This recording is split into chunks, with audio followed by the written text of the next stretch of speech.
आप जाके बनारस अब भी देखिए कि मंदिर के ऊपर मस्जिद कैसे बनी हुई है, सामने काशी का टेम्पल नजर आता है कि हिंदू टेम्पल के ऊपर मस्जिद बनी हुई है। अब चले मेरे से थोड़ा ईस्ट को, कैसी कैसी जगहों पे कब्जा किया हुआ मुसलमानों ने, हजारों के हिसाब से मंदिर तोड़े हुए हैं। मुझे आप बताइए ये किस मुसलमान को जेब देता है कि वो इस बात पे रोना रोए कि यार हमने तो लोधी साहब ने आके इतनी पिटाई की, औरंगजेब साहब ने भी फिर आके दोबारा पिटाई की हिंदुओं की, और इनको अकल नहीं आती कि ये हमारे अंगूठे के नीचे रहेंगे। Can you imagine? बाबरी मस्जिद बताइए आप, किस बेसिस पे बाबर ने मस्जिद बनाई? जमीन किसने दी उसे? वो क्या अयोध्या के ऊपर मस्जिद खड़ी कर दी और सारे पाकिस्तानी मोदी जी के अगेंस्ट? अरे बाबर आया, तुम्हारे क्या वीजा लेके आया था? आया, लूटा, मारा, और उसने किसको मारा बाबर ने? ये पाकिस्तानी भूल जाते हैं। उसकी मेन कैजुअलिटीज तो ये सरहद के मुसलमान थे। खैबर पख्तूनख्वा में, खैबर पख्तूनख्वा में उसने जाके जो कत्लेआम किया है, आप उनसे पूछे ना, अफगानों से पूछे, उसकी क्या हैसियत है? वो तो पश्तून था ही नहीं। काबुल में क्या कर रहा था? वो तो आया था ऊपर से भगाए हुए उसको।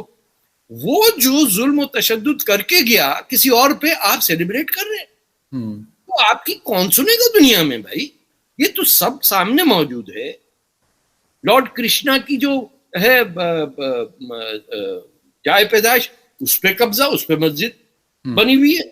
जहां आप देखिए ये मस्जिद बनाई, आपने हिंदू आर्किटेक्चर जो हिंदू, देखिए नाम मुल्क का है हिंदुस्तान। जो पहला मुसलमान आया उससे भी प्रॉफिट ने कहा मुझे हिंद से मीठी ठंडी हवाएं आती हैं। आप ये हदीसें छुपा के रखते हैं, मुझे मीठी हवा आती है हिंद से। आज भी हमें, अगर हिंदुस्तान में तो नहीं गया हो, आप गए हुए, हम तो फिल्मों में देख लेते हैं, तो वहां पे बहुत हिस्टोरिकल किस्म की जगह हैं जो मुगलों के हाथों की बनी हुई है बेशुमार।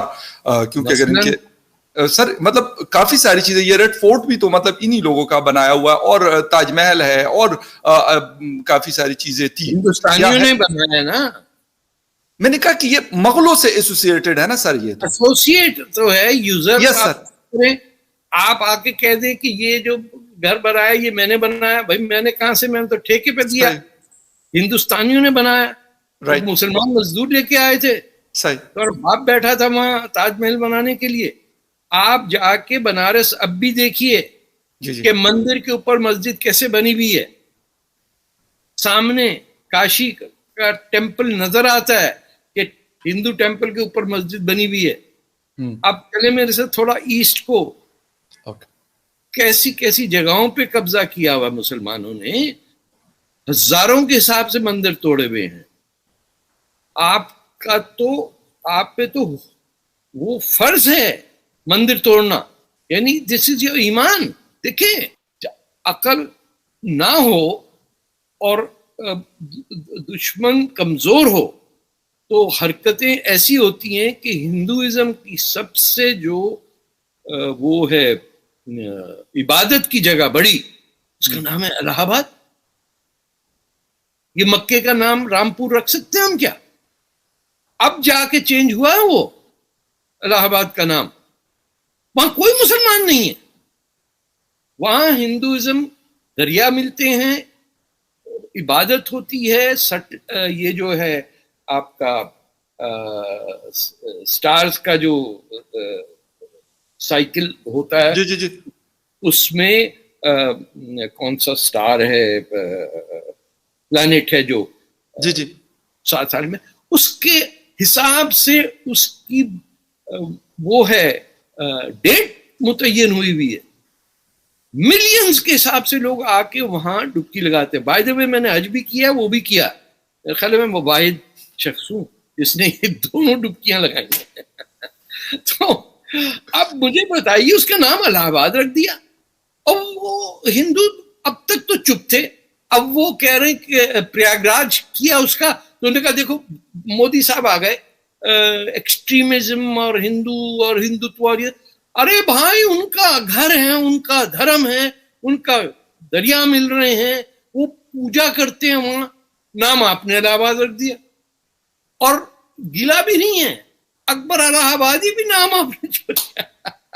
लेकिन सर एक चीज और है, मतलब मैं औरंगजेब पे आ रहा था। जी जी सर। बताइए, एक शख्स हिंदुस्तान की कोई जबान नहीं बोल सकता, वो कह रहा है हम तो ऐसे आला नस्ल के लोग हैं, हम हिंदुस्तानी बोल ही नहीं सकते, भोजपुरी हमें आती नहीं, हम फारसी बोलेंगे। आपको अगर बोलना है हमसे, फारसी सीखिए। लेकिन सर इनको तो सुना है कि हिंदी के ऊपर बड़ा अबूर था, बहुत अच्छी हिंदी बोलते थे। तो अब हिंदी कहां मर गई फिर, अगर अबूर था? भाई तुर्की फौज के जो पलटन थी, जैसे अंग्रेजी फौज आती थी तो वो कैसी बोलती थी हिंदी या उर्दू? अमरे को तुम्हारे को जाने को मांगता है, यूं बोलते थे ना। तो ये तुर्की 50,000 फौजी दिल्ली में घूम रहे होते थे, उनके 5,000 नाउन्स भोजपुरी में, खड़ी बोली में घुस गए, वो उर्दू बन गई। और आपने खटाखट कह दिया भाई चलो स्क्रिप्ट बदलो इसका। अच्छी खासी जबान 5,000 साल पुरानी, अपनी अरबी स्क्रिप्ट लाके बिठा दी, बोले इब्के मार। अच्छा सर एक चीज और है, हम अपनी मतलब पावर इस तरह क्यों शो करते हैं कि मतलब अभी जिस तरीके से मोदी जी लोग कह रहे हैं कि जी उन्होंने नाम चेंज किया, बहुत सारी जगहों के नाम चेंज हुए, सड़कों के नाम चेंज हुए। मैं ये नहीं कह रहा सर, मैं कह रहा हूं जो मर्जी नाम रख लें, मेरा मतलब मेरे बच्चों का नाम भी हिंदुस्तानी होना चाहिए, अरबी क्यों है?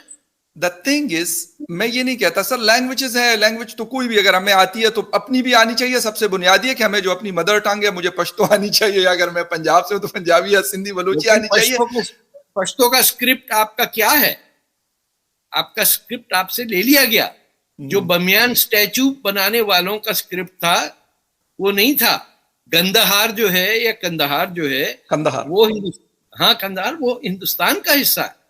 काबुल, ये सब की जो खत था लिखने का, जी जी, रस्मुल खत तो डिस्ट्रॉय किया ना सबुक्तजिन और पता नहीं किस किसने आके, जिसकी मर्जी। मैं ये कह रहा हूं कि जब 90% तो वैसे ही इलिटरेट हैं, जो बाकी शुरफा बचे हैं उनके हाथ काटे या उनको कह दिया कि पंजाबी में एक आप अंदाजा लगाइए, पाकिस्तान की सबसे बड़ी जबान के अंदर 100% लोग इलिटरेट है। कहीं दुनिया में मिलती है आपको कौम, कोई जापान या सोमालिया जहां सब प्राउडली बोले साडी जुबान दा तो कोई स्क्रिप्ट ही नहीं। ये बंगालियों को क्या कहा जिन्ना साहब ने जी कि बंगला का स्क्रिप्ट बदलो? तो पागल हो गया भाई, तू जा गुजराती बात कर। So we are.